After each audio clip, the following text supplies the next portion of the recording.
All right. Hi, everybody. Thanks for joining us and welcome to our first in a series of What Now webinars. Now, when we all did our 2020 strategies, I have no doubt that any of us would have put pandemic down there as a possible threat because you're all such good planners, right? Yet here we are almost halfway through the year and there are global lockdowns, extraordinary changes in our lives. We're spending more time indoors and consuming media differently, and there are many confusing messages. Now, how exactly this will change the way in which brands communicate, we're not entirely sure. How has the media landscape changed? We don't know that answer either. But luckily, I have two people with me today who will help us to get halfway to those answers and maybe a little bit further. Joining me today, Reg Lascaris, who's an advertising legend extraordinaire and an author. Reg is also the co-founder of TBWA Hunt Lascaris, which today is South Africa's biggest marketing and communications group. And I'm also joined by a friend of Cliff Central, someone who's been with us since the beginning of our journey, to Timothy Maurice, who's the host of the Brain and Brand show on cliffcentral.com, exploring the psychology of brain influence, and he himself is also a best-selling author. So if everybody's on board and we're all ready to go, I can see a huge list of attendees that have joined us for this morning or this afternoon. By the way, we chose to do this at 12 o'clock because it is so far the coldest day of the year, and we thought we'd just give you a couple of hours to warm up before we got cracking. So I think we'll start, Reg, if you don't mind, with you. You've done a lot of research into what precisely is going on. Has the media landscape changed, or are we overreacting? I think the media landscape has changed. In fact, consumption of all general media has gone up dramatically. In fact, 35% up. But there's some losers and there's some winners. So on the losing side, cinema lost out completely. I mean, it's all shut down. Outdoor to a certain extent, but that might pick up a little more now with more movement. And of course, print, hard print, magazines. As you know, Caxton shut down their magazines. Cosmo's gone. A lot of newspapers are declining dramatically. Network TV, that's gone down as well because there's no sport. And a lot of people watch network TV for sport. But again, it's about 20% down. A lot of people where ENCA news has gone up because people watch the news. But I heard the other day that someone's trying to resurrect drive-ins, which is fascinating. And someone's launching the Mother City drive-in. That'll be fascinating. But the winners, of course, are the streaming services, anything online, podcasts, webinars, here we are. Mm-hmm. And there are lots of sponsorship opportunities and in that space. So yeah, media has winners and losers. Overall, the consumption has gone up there. And Timothy, this really relates to behavior, and that's your area of specialization. I mean, how has this pandemic impacted on everybody's collective psychology? I can't hear Gareth. You can't hear me? Hang on a second. Let me just try this.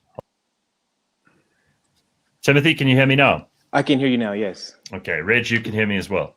And I hope everyone else can. So, Timothy, I was asking, once Reg had given us a basic idea of how the landscape in media has changed. Obviously, this is because our behavior has changed. And I think many people are curious to know how this pandemic has affected our collective psychology and what's happening to us as a result. Yeah, this is a moment for behavioral science. I mean, ever since sort of Richard Thaler, who co-wrote Nudge, and Daniel Kahneman came on the scene with helping us understand just how the fact that we are not rational human beings, that we are overwhelmed with stimuli, and the majority of our process that happens on an unconscious level. So we've entered a sort of VUCA moment, as you know, volatile, uncertain, complex, and ambiguous space in history, where human beings are basically at this moment where we are overwhelmed in kind of this emotional sort of need to feel safe, to feel stress relief. And if you're going to connect to people, you're going to have to make them feel like your brand is a refuge, that you care about them on a much deeper level. So there's an opportunity in this moment to really sort of bond and connect with brands on an emotional level.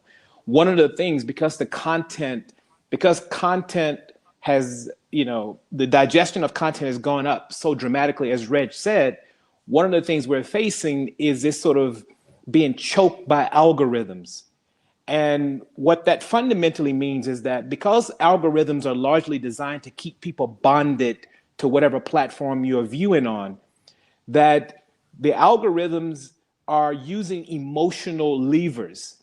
And so a lot of people are, in fact, the majority of the people are in these kind of emotional hot states where they're filtering out a lot of logic and rationale, and they are aroused to a point where they are physically wanting things that are linking to that kind of primitive needs, the basic sort of needs to feel safe, to feel like, you know, they belong somewhere, they feel like they're part of a community. And so being able to market to those fundamental emotional needs is going to be a key dynamic right now. And obviously, the big problem for a lot of brands is that they can't just hard sell you stuff, and they can't be pushing product. It would feel, first of all, insensitive and probably irrelevant, right, Reg?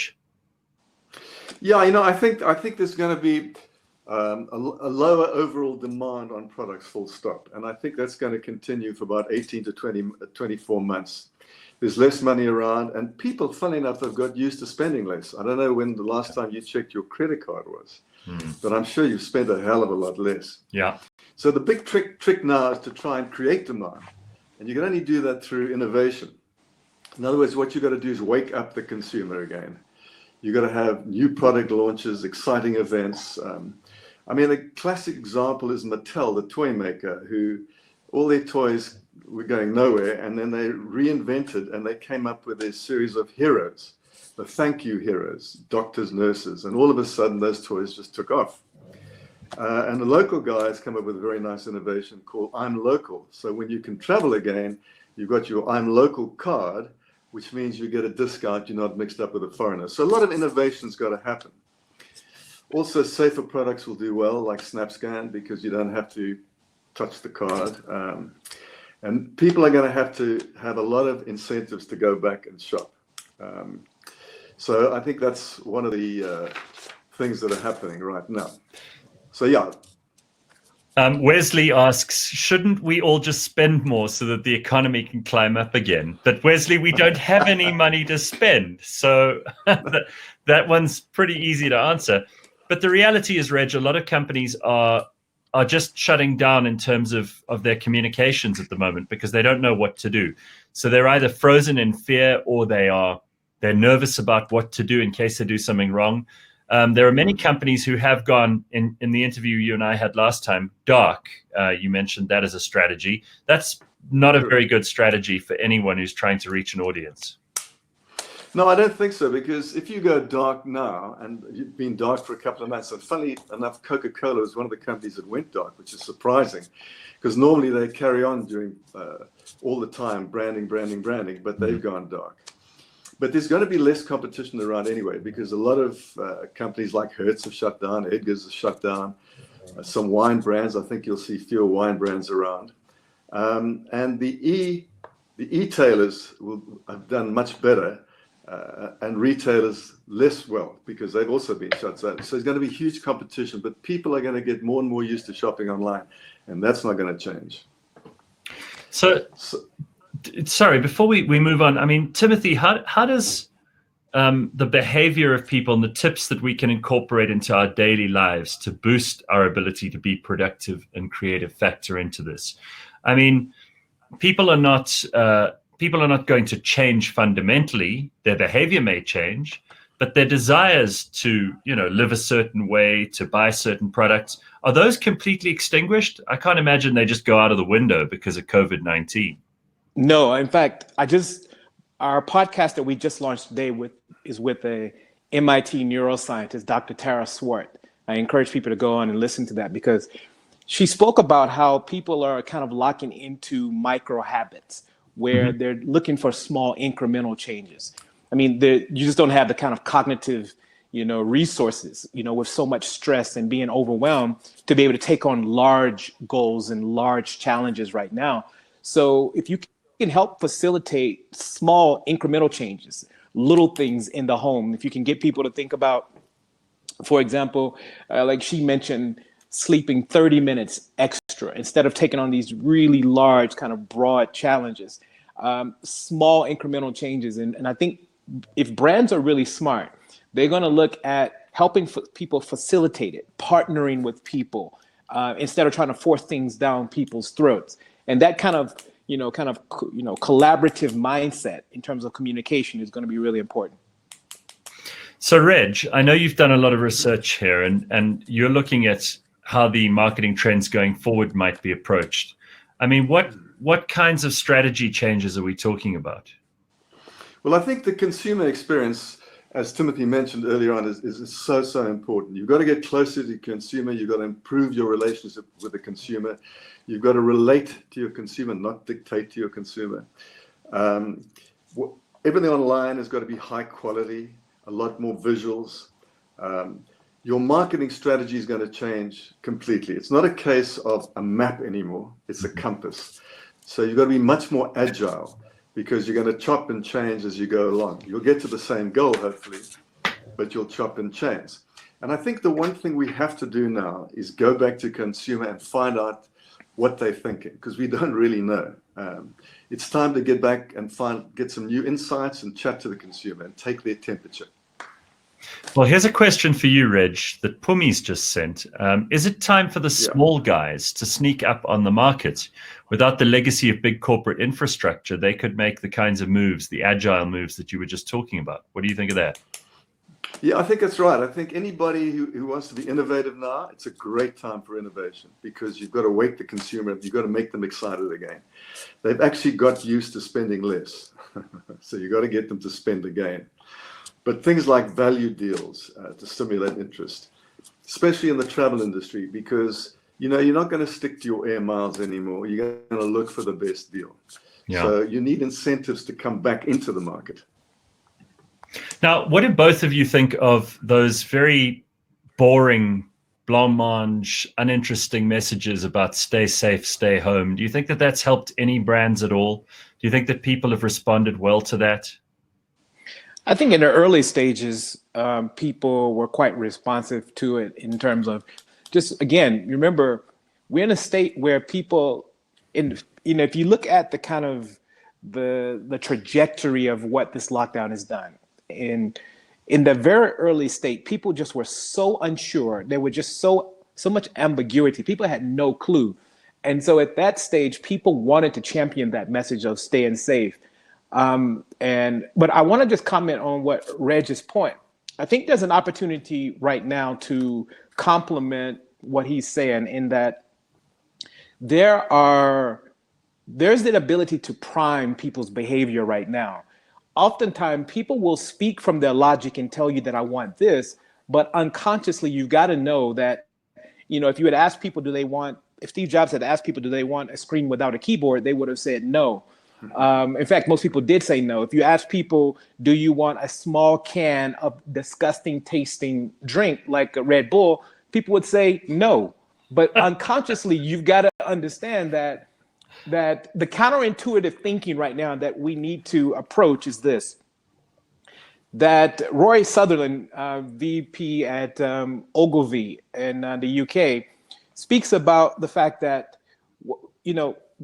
the human experience largely filters out most logic because it just overwhelms us.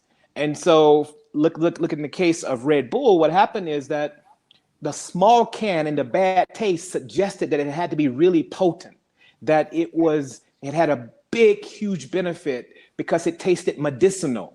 And so, when you're thinking about strategy right now, you got to strike this balance. What Reg is saying is getting some new insights, but also just understand that from a behavioral perspective, people are gripped in ambiguity. They're gripped in fear. And so you can prime people by sharing images that show safety, sharing images that show community. And you can send that, if you have a video, for example, you end the video or start your video with images like this that really will trigger. And I've started to employ a lot of this with my podcast, and I've seen extraordinary growth by using these sort of priming techniques. Reg, what do you think of that? No, I think Timothy's right. But I think the stay safe, stay at home stuff is worn out a little bit because every brand jumped onto that bandwagon. If I Right. was a brand now, I would be just pushing my product, but pushing it in an emotional and fun way. People need to smile again. They need to laugh again. And I think Yeah. the use of emotion in communicating now is essential. Well, Candace Hemingway says, how do you balance your marketing messaging between, yes, there is a pandemic, and come and buy from me without sounding lame or obviously insensitive? So that's precisely what you've just addressed now. And you say a little bit of humor would go a long way. I think it'd go a long way because I think people need to lighten up. People have seen so much stuff on COVID. Yeah. And I guess we all understand what we're supposed to do. Obviously, there'll be less of it going forward. But I think if you can entertain, if you can connect, if you can make people smile again, it's the old story. If they like your ad, they're going to like your product in many ways. So just make them like you again. Yeah. What about the nature of actual advertising? We know, Reg, that for a long time, advertising has given way to content, and we're aware now of just how much of an important role content plays in people's lives. I can tell you that having looked at the cliffcentral.com figures over the last 6 to 8 weeks, we've seen a doubling in our audience. Yeah. There is a huge hunger for that. How much of that desire for this content is driven by the fact that people don't trust traditional media as much? And how much of it is driven by the fact that people are now their own editors? They're going to choose the outlets, the resources, the content creators that they most like, and that those people are also the most well-placed, whether there is a trust relationship or whether it's just because people really like the content, to become the influencers of tomorrow. Because I think the days of social media influencing as a general term are probably at an end. I think you mentioned the word trust there. That's what it's all about, Gareth. People are going to go to people they trust and respect and believe in. And that's happening more and more in the social media world. And you go back to influencers. Yeah. There's a rise in micro influencers, small groups of people between 1,000 and say 3,000 have a following of 1,300 people or 1,000 people. And people that trust normal people. So I think you'll see a lot of more micro influencing going on. And again, brands could take advantage of that. The other thing I would do if I was running a brand, the first thing I would relook is my website. Websites need to change. They need to become more consumer friendly. There's got to be more visual stuff in there and more talking to the consumer. So I would look very closely at my website. They're all starting to look the same. Now's the time to do something because more and more people are referring to websites. Mm-hmm. And if I could just add one more thing to that, voice searches will grow. You know, the use of Siri and the use of Alexa. Now, more and more people are becoming tech savvy and they're going to use those voice searches. So develop a way and tactics around voice searches to get them to you. All that kind of stuff. The world has changed. Timothy, do you think that the way people trust tells us something about what this pandemic has done, or do you think that was already a problem beforehand? I mean, is the pandemic the reason that trust is changing? Yeah, well, it just sort of elevates the sort of need for trust, because if you think about our kind of evolutionary background, if we were in a small community and we all saw a lion, we would need to know that this person speaks a similar language, they understand me, they understand that we're going to bond together and protect ourselves from this lion. And so that's the same sort of dynamic that's happening now, is that the more sort of stress and uncertainty that's thrust on us, we want to feel a part of a community. And that's an opportunity for brands, is to get people to, you know, feel like they're part of driving something valuable. And if people feel like they are joining a community to drive something valuable, that's a way to, which goes back to your question earlier from someone who said, you know, what is a way to sort of sell my product without feeling like I'm forcing it down people? If they feel like they're part of a movement, that they are part of like-minded people, then you got an opportunity for people to feel like they're not even purchasing, they're just joining a movement.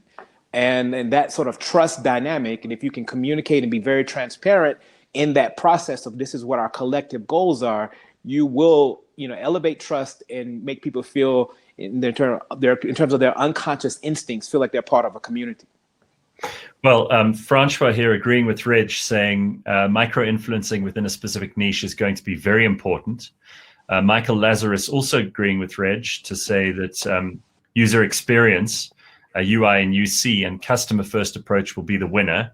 And then there are some people with some questions. Dean wants to say, Tim, he's a big Rory Sutherland and Richard Sharton fan. Do you not think that human behavior is more inclined to return to their normal habits and behaviors as soon as they can post-lockdown? I think people are inclined to return to their sort of default behaviors. And I think that's probably what he's referring to, is that, our sort of instinctual need doesn't really change. Our need to signal, our need to sort of communicate relevance and value and to feel important. I mean, there are a lot of people right now who are struggling to pay their bills and to provide for their family, or, people who are sitting at home going, I promised my partner that I was going to, build this home for us. And now that's been thrown off. So, being able to sort of, communicate and engage people to let them know that I understand your sort of default sort of instincts for survival are still there, and that I'm going to be a part of that with you. So I do agree that the sort of basic kind of sort of instinctual elements of human behavior are still going to be the same. Well, one last comment, and then we'll get to a question for Reg. Asanda wants to say people will have more time on their hands. So whatever marketing ploy you put out there just needs to be simple and honest and make people laugh. I think Asanda has hit the nail on the head here. Reg and Timothy, I'm sure neither of you would distree that honesty and authenticity are going to be like gold in the future. Yeah. I just want to mention this before we move on. Reg mentioned the idea of entertaining people and having fun. If you look back at the sort of 1918 Spanish flu, and when the Great Depression was sort of, we're going into a Great Depression, one of the history's greatest inventions came about because the cafe owner was looking to delight and make people feel good, and that was the chocolate chip cookie. The chocolate chip cookie came about because she looked around, she's like, I got this dough, I got these little chips, let me offer people a delight. And I think that's a huge, huge opportunity for us to look around and go, how can I delight people with my offering and my process and my service? So then, I mean, Timothy's given me a great intro to your question, Reg, which is this the perfect time for innovation? Totally the perfect time for innovation, and also the perfect time to reward people, as Timothy was saying, because I think the two-way conversation between brand and consumer is key for the future, and one has to be sensitive and chat to them. But I think Reg?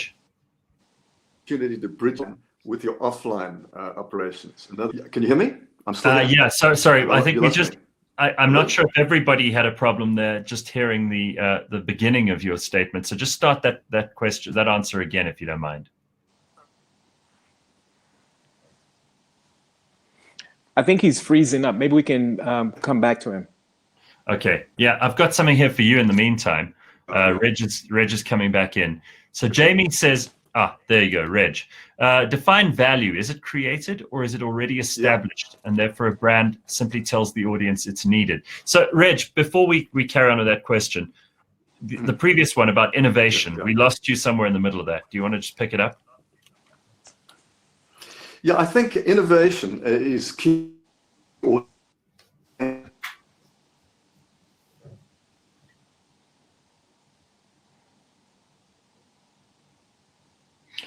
Become the coolest brand in America now because they've lined themselves up with the hip hop artists. So all your top hip hop artists in America are now wearing Crocs. And Crocs started off as a very basic shoe to wear. So you have to innovate, or you have to become cool by aligning yourself to certain markets. Otherwise, you're going to die because the competition is going to increase. All right, so I want to go back to Jamie's question here about value, because people are going to have less money to spend on marketing, and they're going to be looking for value. So either of you have an idea of how to answer that question? I mean, it's not just Jamie's question. It turns out that Lee is saying, if you have X amount of money right now, which business is best to go into, and which one will give you a return on investment soonest? And I mean, from a marketing point of view, obviously. Well, I think it's Timothy's yeah, I turn. mean, I think, you know, Gareth, if you can clarify this question, is this question directed to is value created in the consumer's mind, or do you invest in, where do you want to invest? It sounds like almost like an investment question. It is. I think maybe both of these people who've asked are looking at where to put their advertising and marketing budgets, but I think it can easily be answered from the other side as well. So let's start with the idea that they might be looking to spend some money. Reg, maybe you can start off with that, and Timothy, you can tell us how you create value in the consumer's mind. Sure. Yeah, I would get all my online communications jacked, to be honest. I would look at all the opportunities online in tech as well. First of all, it's very good value. You mentioned podcasts before. You mentioned webinars, all that kind of stuff. And I've seen a lot of financial service companies doing webinars because people are very worried right now about what to do with their money. In fact, the second highest interest category during the lockdown has been anything to do with money. So if you're a bank, get out there and chat to your consumer. People are worried. Some of their money is disappearing, their value is going down, and I think they need reassurance. And Timothy, how do you create that value in the consumer's mind? Yeah, I think one of the easiest way is to think about again, I'll go back to Rory, and I interviewed Rory for my podcast, and we were talking about the psychological value, like creating a narrative, and by shifting the story and sort of shifting the narrative towards the consumers, what Will Leach, who wrote the book Marketing to Mind States, refers to as the various mind states. So by shifting the narrative, you can easily sort of compel people and inspire people to connect with your deeper value. And, thinking about a brand from a perspective of being able to say something as simple as that, we have transitioned our offering from just to help you just do it, to help you do it in your home.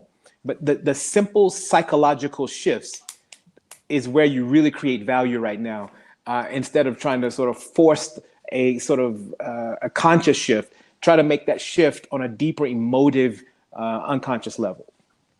Yeah, Siobhan can't believe that Reg said Crocs is trying to be cool. She's horrified. Crocs are trying to be very cool. Frankly, so am I. I'm horrified. Yeah.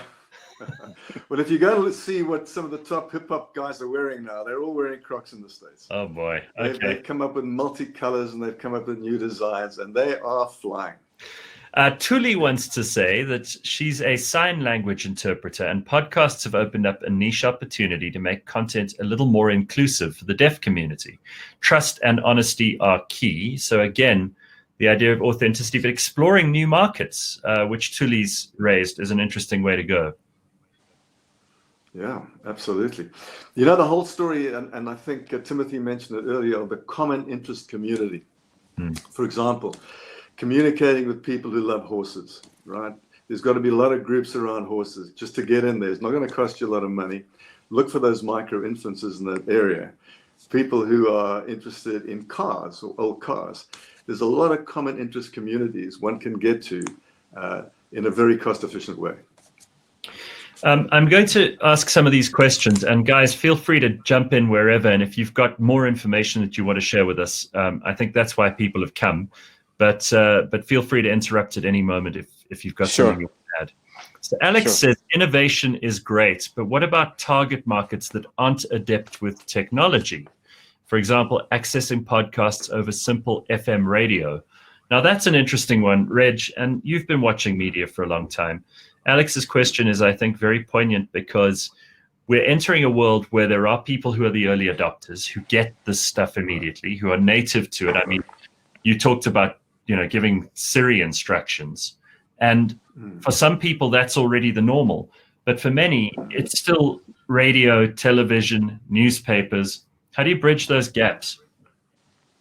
Well, just going to the radio. Radio is a very powerful medium, but it's more of a traveling medium, I guess, or a portable medium, but still very, very strong.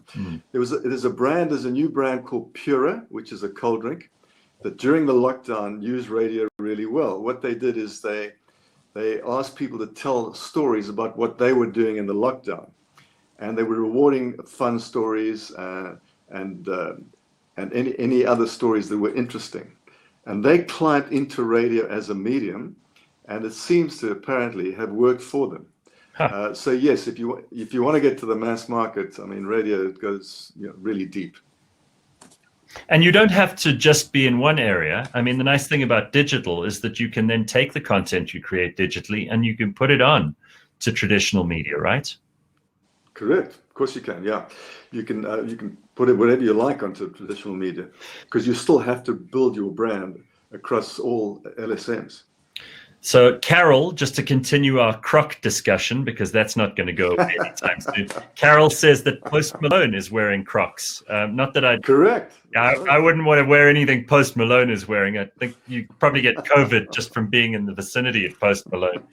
But think about this, Gareth. This is a simple psychological shift. I mean, it costs very little to make that simple shift. I mean, by creating that sort of and linking it with really cool people. I mean, it's amazing how people will shift their thinking. Yeah. Francois says Gary Vaynerchuk reckons a brand can't post regularly enough on social media and should post as often as possible. Do you think that there is a risk of over communicating with your audience? I don't think you can ever over communicate, but you can change your strategy from time to time. You can change your tack. And that's where, of course, the great word creativity comes into play, because the one constant in all this is creativity. Creativity will still be king. How you do it, what the idea is, and how you communicate what you want to communicate. So you change your angle, coming from a different angle. Yeah, Timothy, what do you think of that? I mean, it's interesting because you got two extremes. There can be fatigue if you don't, like Reg is saying, if you don't become really creative, fatigue will grow in the brain. And I think what's important is that you sort of understand the sort of schedule of the day and you go, okay, these are kind of the heightened periods where people are on. And if I can be creative throughout those periods, you're reaching different audiences on the same platform. So yeah, I mean, I definitely agree with that. The more creative you are, if you can keep posting creative content, I think it's a win. And obviously, creativity is key. This is what Cindy says, because if you just flog the same thing over and over again, fatigue is going to set in. So that goes to Reg's point about changing your strategy. Here's another Crocs comment, Reg. There seems to be a consistent theme going on here. Sebastian saying, I've been wearing my Crocs a lot since lockdown. I think a lot of people are wearing very comfortable things during lockdown. My Crocs are black because I like heavy metal. So hip-hop, rap, heavy metal, it seems that Crocs are starting to spread. Now, what do you think? There you go. What do you think, both of you, about the fact that people's idea of what the outside world will be like after this is probably still in limbo? There are lots of people who are not sure what it's going to be like. There might even be a bit of Stockholm syndrome setting in, where people actually want to be in lockdown for longer than they need to be. And despite level 3 coming at us on Monday, there are probably going to be a lot of people who try to find ways to hold on to this new normal and might not return to the office. They might not return to shopping malls for some time. Certainly not planes and trains and ships. Yeah, I think people are still scared, to be honest, and especially if you're in the older category like myself. We're still nervous. So I don't think everybody's going to rush back. Oh, come on, Reg, you've never been nervous in your life. I am of COVID-19. All right. But I wear my Crocs and I'll step out this. Timothy, you're the guy who's watching people's behavior. I mean, what's going on in people's heads in terms of getting back and going out there and resuming old habits? I mean, it seems to me that exactly what Reg is saying is if you look at the demographic, look at who you're trying to communicate to, there will be people who will be a bit more adventurous, who feel like they have very little risk. They can rebound quite quickly to this. Their immune systems are strong. So you just got to know who you're going to, market to. I know there are a lot of people who can't wait to book a flight. So you got to know your segment of the market and be prepared, because the people who feel sort of risk averse, they will be sort of locked down for longer. Okay, so now we got some very specific questions starting to come in. Asunda again says, what do you guys think the banks will be focusing their marketing strategies on? And I know there are some people from some of the banks joining us today. So welcome to you if you're from one of the big banks. I know there are a few of you here. Who do you align yourself with if you're a bank right now? And especially over the next 3 to 6 months, how do you communicate effectively with people? Well, I think the consumer experience, going back to the consumer experience, that's what's important. Get closer to your clients, be a little more personal, speak to them more. That's what I would be doing. They're banks and they're banks. I think some of the newer banks like Time Bank, which is an online bank, is trying to do more stuff online. But I think as a regular retail bank, get closer to your clients. That's what I would say. I would say communicate to people who, if you're going to leverage micro influence or nano influences, people who demonstrate sort of family values, anything around safety, trust, things that show community, and people who are trying to entertain some of these fundamental values. And I can't stress this enough. The need to feel safe, to feel in control, a sense of release, a sense of positivity. Any brand and the people that communicate this are going to be a big win in this moment. And I think people are very worried. Sorry, Gareth. Go ahead. People are very worried about their money, what's going to happen to their money. So they need a lot of reassurance. Yeah. A lot of reassurance right now. Temba wants to know, what's the new normal for public relations? I mean, public relations firms have had a tough time over the last couple of years because they've always had struggles trying to get budget out of the clients, and then trying to communicate that without making it paid for is always the trick. How do you make public relations matter in a world after a pandemic? That's a good question. Yeah. How do you make public? Over to you, Timothy. Yeah, let's look at the architects. Let's look at the architects of PR, and look at Edward Bernays and his sort of cohorts. What were they trying to do when they launched the sort of PR industry? They were trying to relate with people's deeper consuming instinct, their deeper unconscious minds. And right now, I think the PR division should be saying to their teams and to the CEOs and the CMOs, they should be saying that we have an opportunity to relate to people's deeper concerns. And if you increase the sort of budget around that kind of relating to people's deeper kind of needs right now, then you may have a better chance of getting your kind of proposals and your budgets actually increased. Yeah, and I think it goes back to innovation again, because the difference between PR and advertising, you can repeat the message, PR you can't. So you've got to make it very interesting. I think if you have interesting stories to tell, people will always read those and appreciate those. So I think in creating a PR story or PR event, make it interesting and relevant. Well, here's an interesting point from Hillary. It's not Hillary Clinton, it's Hillary Schroeder. She said, I'm in the investment industry, and the new paradigm for investing is fear-based. That is our challenge ahead. Fear is a very important factor here, right? Yeah, exactly. That's why the clients need reassurance.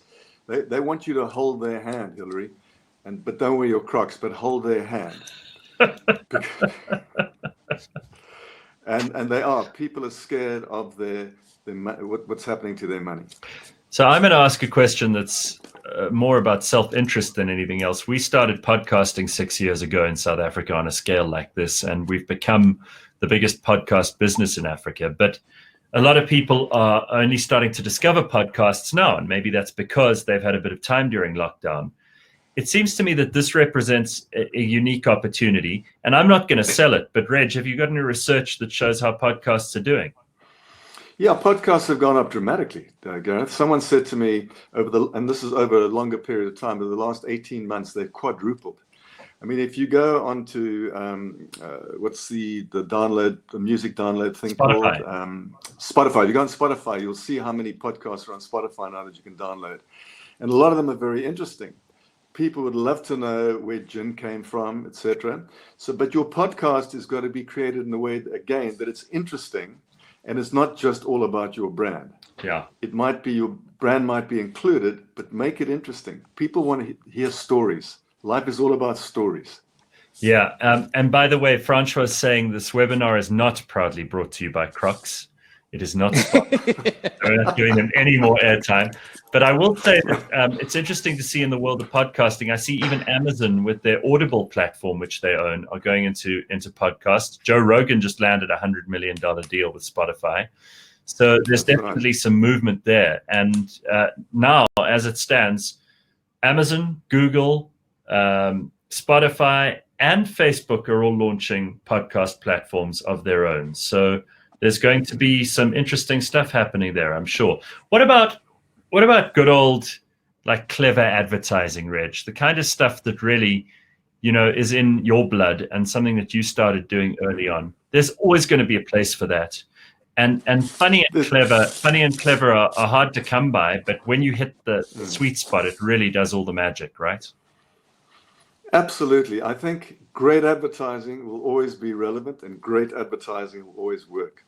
If advertising tells a story that's either emotive, that's interesting or funny, advertising will communicate with its audience and the brand will benefit. I think the biggest challenge advertisers are going to have is how do you get onto the streaming services? Because a lot of the streaming services don't have advertising, or they're avoiding advertising or something, because more and more the visual side of life will be your streaming services. So it's a big challenge for the advertising industry, I think. I wanted to say that, in terms of advertising, marketing, there's a great opportunity. And I'm going to go back, and I know I'm stressing this concept called priming. But one of my favorite studies showed that, inside of the workplace, they wanted to see between two different teams who could raise the most money in charity. So they gave them the exact same script. And the only difference was on one of the scripts, on a black and white paper, there was a watermark that you could barely see. And that watermark had a woman breaking through and winning a race. And so what they did was they looked at the end of a month to see who had raised the most. And it was clearly the group of people who had the watermark were the woman breaking through. But what was interesting is none of them remember seeing the watermark. And this is an important dynamic when you're sharing images in your marketing.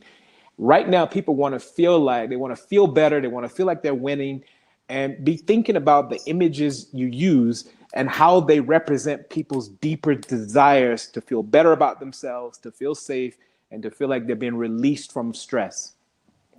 Now, there's an element to this, and Reg, go ahead if you want to answer that, and then I've got another question. No, it's fine.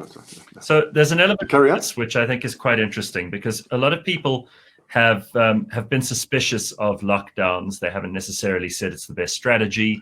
A lot of people are very suspicious of government at the moment. They're not buying all this stay safe, stay home stuff. And many people are also starting to embrace explanations which don't fall into the mainstream, conspiracy theories and all kinds of other things. They're also looking for people to blame. And they're looking to find out who these experts are who've misled the world about the long-ranging impact of COVID. They're looking at governments who've enforced extremely long and arduous lockdowns. People are going to be angry after this. Is there room for honest marketing that can take advantage of that and turn it into something positive? No question. I think because of all the fake news that's been around and because of all the stuff that's been going around and people's anger growing, the more honest you are, the better. If you are very honest with your consumer and sometimes admit your faults, it doesn't matter what you do, you're going to develop a relationship. And it's all about developing a relationship, especially now where people are looking for friends or whatever, right, and they haven't seen their friends for a while. Yeah, Timothy, what do you want to add? No, I agree. I mean, I think that communicating that you are an independent thinker, that you are sort of bold, and that you're part of a community of people who think for themselves is a great opportunity, because all of us have access to the same Google. And so we're all kind of Googling this stuff, and we're seeing that there are some holes in the kind of global narrative.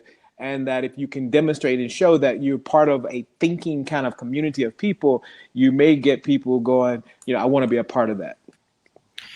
Well, here's a question. I don't know. Sorry, go ahead, Rick. Yes. Yeah. I don't know if anybody watched the governor of New York, Cuomo, during this whole COVID-19 thing, how good he was at presenting himself and how human he was and how many people trusted him. He was much better than Trump, but then anybody's better than Trump. But he came across so well. Now, Greg Lister says, Timothy made a great point at the beginning about being overwhelmed by algorithms. The challenge here is that there are lots of algorithms hooking us in, which obviously recreate the challenge of TMI, too much information. So how do we help people navigate that? And does big tech have a role that isn't all good and pure and decent? I mean, big tech is not interested in altruism at all. They're interested in keeping you on their platform. So they need an algorithm that's going to make you stick like glue. And if big tech can come out and be a bit more honest, I think they may find people more attracted to their platforms. But there's not much incentive from a marketing perspective, to be honest, because they want people on there. I mean, I would say to people that what I try to do, I've developed a few hacks. Let me give you an example. If I go to Netflix and I click on 1 or 2 Black comedians, they only start showing me Black comedians. I'm like, guys, your algorithm can't be so limited. And so what I do sometimes, if I want to, a diverse group of, inputs, then I will click on various types for like a minute just so I can hack the algorithm. I do the same thing on LinkedIn at times. I click on just all types of people so that I can trick the algorithm. And I would say to people that if you want diverse inputs, then you almost have to hack your way through this, and you can't expect it, or what you will get stuck in the echo chamber. Yeah, it's a very tempting thing for a lot of people, and because of these, Facebooks and Googles, they're sending you stuff that keeps you in your own feedback loop. So you have to make to break out of that. There's a lovely story about a predictive algorithm that was sent out to a woman, and they said, "Congratulations on being pregnant." And they obviously watched her shopping patterns. Mm-hmm. And she wrote back, said, "I'm not pregnant." And they apologized. And the next day or 2 days later, she found out she was pregnant. Wow. So this predictive stuff is working very, very well. Sure. Yeah, that's quite something. So here's the meta question, because we're in a webinar right now. What is the purpose of webinars? Are they just fulfilling a gap right now where people can't actually gather in auditoria to hear conversations? We've had in South Africa this plethora of big events where we get big speakers from all over the world, people who are as well versed in their material as Reg and Timothy are. How do we make webinars break through the noise and the clutter, and how do we make them count? Okay, let me respond to that. First of all, on one side, there's a lot of fatigue around generic webinars. I mean, one of the reasons why I agreed for this one, because it was a targeted conversation to a specific community. And I think you're going to need to be far more focused and direct on what the value is, because anything that's just too broad, people are just going to just kind of toss it out as just somebody is bored and they just create another conversation. You need to be clear about the value, and there's opportunity to partner with brands. So brands can be, Coca-Cola brings you the Cliff Central webinar where we speak about the growth of podcasts and the opportunity of that space. So the opportunity to collaborate with brands and webinars that speak to a specific sort of niche conversation is going to grow. Yeah, and as Reg said earlier, not always product specific either, right? Exactly. Yeah. All right, well, we've got 10 minutes, guys. So if you've got any questions, I mean, I've been trying to bring them up through the course of the conversation, but if you've got anything you want to particularly address to Reg or to Timothy, we've got 10 minutes and then we're going to wrap this up. I did promise you we'd do a nice solid hour, and I don't want to go too much beyond that. Sam says, going virtual, you still need to create an experience, right? Because the events industry, as we know it, is dead at the moment. It may resuscitate. In fact, I'm sure it will, because humans tactile stuff. But how can we make a virtual event feel like you're there, like it's experiential. Well, maybe, I mean, experiences, especially shopper experiences, will be very important in the future, because as people shop more online, the only way you're going to get them in store is to have events and have experiences. So I think the events industry and the experience industry have got a lot of work to do there. So I think they'll grow, they'll get busier, because if you're shopping online and someone's got to draw you into the shopping center or whatever. So if it's a concert in the shopping center, if it's an event in the shopping center, that's how you're going to get people into shopping centers. So they're going to be busy. I would like to propose a strategy, and this is inspired by a friend of mine in the UK who had a birthday, an all-day birthday event. And what she did was she scheduled throughout the day. So there was a 11 a.m. toast, there was a cook-off at around 1 p.m. and we had pasta. And so we all cooked pasta, and then we put our photos onto the screen. And then she gave away an iTunes voucher. And then at night we played 30 seconds. And so the brain, and it's one of the most phenomenal experiences I've been a part of. And what I realized when I, sort of look back in retrospective was that what she was doing is leveraging the brain's need to anticipate. The brain is an anticipation machine. So it wants to know what's next. So if you can help people sort of, and trigger people's desire to want to be a part of something that's next, where they can actually say to their friends, at 12 o'clock today, this is what's going to happen, and then log back on at this time, you are tapping into something that's fundamental about the brain, is wanting to be a part of something that that's going to be ongoing and enriching. That's so. Yeah, a very similar thing here. I live in a village called Franschhoek, which is a tourist village, and everybody was very worried about one of our festivals. The Bastille Festival was cancelled, and someone came up with a great idea of having a Tour de Franschhoek tied up to the Tour de France, and having events going around Franschhoek, and you go from place to place and getting people to follow the Tour de Franschhoek. So there are a lot of things you can do online. Yeah. Fantastic. All right. Monica says, webinars need to be specific, and brand collaborations are a good idea. So agreeing with both of you there. Thank you, Reg and Tim from Morgan. And then a question. So Reg, let's start with this one for you. How will big retail advertising change? How will those needs be communicated? As I said, I think if you're a retailer, a physical retailer, you're going to have to create more consumer experiences. You're going to have to get people into your stores by offering other events or other things that will appeal to them. Almost a day, it's more of a fun event. You're going to have to do more fun things. That's how I think it'll change, because otherwise, you might shop online and just get it delivered to your home. Question for Tim. In a country as culturally and economically diverse as South Africa, what hacks would you use to get a broad base of customers? First of all, is understand what is the deeper desire for that particular community. Like, I really think, for example, Black Twitter is completely misunderstood. If you think about the sort of sheer force of what Black Twitter does, is that people want to rally together to tackle some sort of social justice issue, for example. So what it does, what that community does, is create this kind of, sort of multiplier effect within itself, where people feel like I'm building onto something. And that can be, good or bad. But the point is that it's going to be extremely, extremely important, to be able to demonstrate at a very, very high level the ability to understand community and understand the mindsets of the community, where they feel like they're rewarded and not underestimated. Karina wants to know if there's going to be a recording of this webinar available. Yes, it will be. It'll be available in video and in a podcast.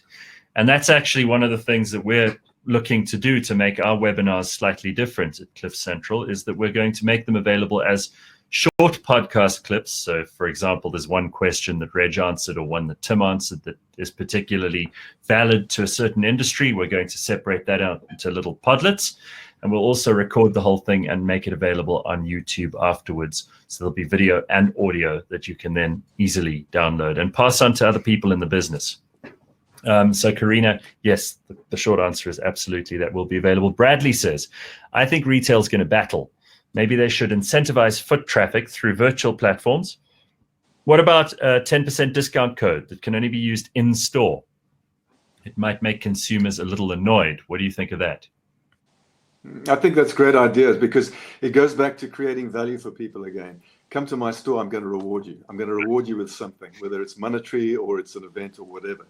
Good idea. Yeah, and then communicate that when you get there, we have protocols in place to ensure that your shopping experience is not only safe, but it's going to be fun and interesting. Yeah, absolutely. Well, that's right, Timothy. Well, there are lots of others here. People saying thank you very much. Michael, Gerald, Kirsty. This has all been extremely interesting. We're all learning now, especially in the communications industry. And ain't that true? I mean, things have never been like this before. So new territory. You cannot say that you're bored. Like, 2019 was good on many fronts, but it was certainly not as exciting and as different as 2020, as much as there's pain that goes with that. So just quickly, ideas around the service industry and how we can gain the trust of the public. That's from Cherise. Anybody want to have a go at that quickly? Yeah, I do. This is something I'm really passionate about. So if you can deliver and manage expectations of the consumer, and you can deliver early and manage the mindset and the emotional state of the consumer, because there's so much uncertainty, there's so much, just sort of overwhelming stress. When you're serving your consumer, if you let them know where you are in the process, think about the psychology of Uber and ride sharing services.